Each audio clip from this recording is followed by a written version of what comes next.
Once upon a time in a faraway kingdom, a beautiful princess named Snow White lived with her vain and wicked stepmother, the queen. The queen was obsessed with being the fairest in the land and owned a magical mirror that told her so. One day, the mirror revealed that Snow White's beauty surpassed the queen's.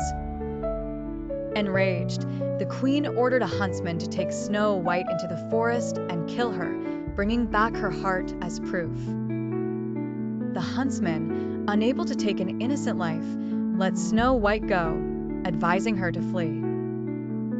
Lost and frightened, Snow White stumbled upon a quaint, cozy cottage belonging to 7 dwarfs: Duck, Grumpy, Happy, Sleepy, Bashful, Sneezy, and Dopey. The dwarfs welcomed her, and she began a new life, keeping house for them and finding joy in their companionship. Meanwhile, the queen discovered Snow White was still alive. Disguising herself as an old peddler woman, she went to the cottage and tricked Snow White into eating a poisoned apple. Snow White fell into a death-like sleep, and the dwarfs, heartbroken, placed her in a glass coffin in the forest.